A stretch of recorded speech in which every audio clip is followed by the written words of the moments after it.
Selamat pagi, siang, sore, dan malam. Berkah dalam.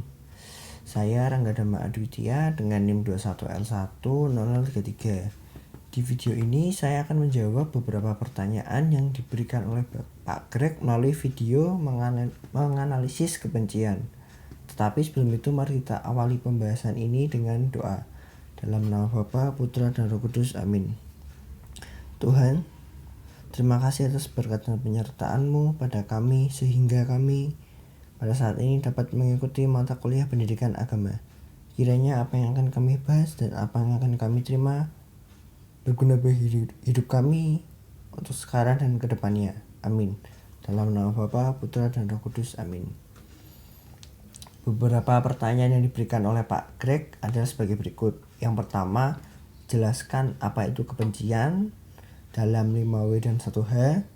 Kemudian pertanyaan kedua, habitus atau kebiasaan apa yang harus dilakukan agar manusia tidak dikuasai oleh kebencian. Dan pertanyaan ketiga, pertanyaan terakhir, bagaimana manusia hidup damai meskipun ia harus berinteraksi dengan manusia lain yang memiliki kebencian. Untuk pertanyaan pertama, jelaskan apa itu kebencian.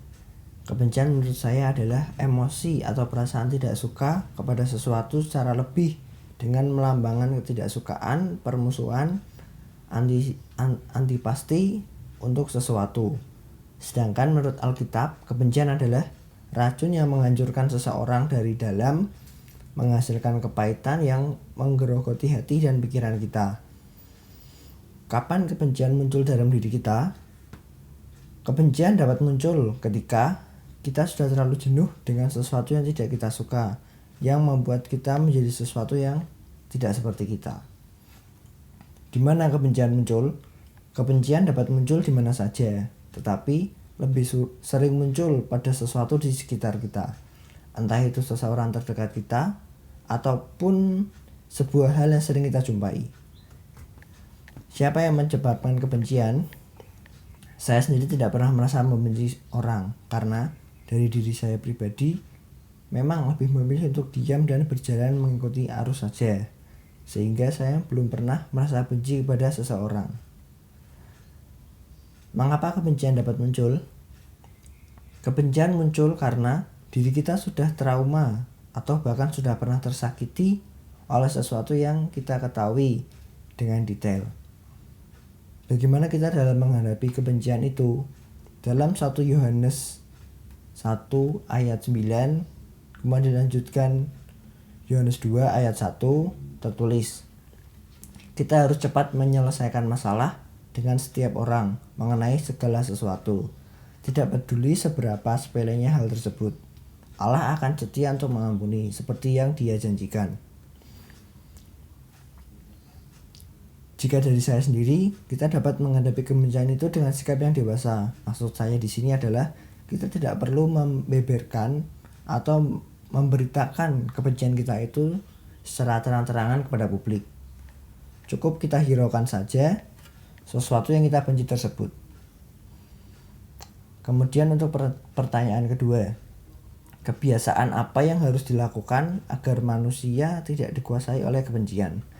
Dari saya sendiri, saya mencoba mencari kesibukan atau kegiatan lain yang lebih bermanfaat, sehingga seiring berjalannya waktu, rasa kebencian itu akan kita lupakan. Bisa juga dengan meluapkan isi hati kita kepada orang terdekat, seperti keluarga ataupun sahabat yang dapat kita percaya. Dalam Alkitab sendiri juga membahas bagaimana sikap kita mengenai kebencian itu. Sabarlah kamu seorang terhadap yang lain, dan ampunilah seseorang akan yang lain apabila yang seorang menaruh dendam terhadap yang lain, sama seperti Tuhan telah mengampuni kamu.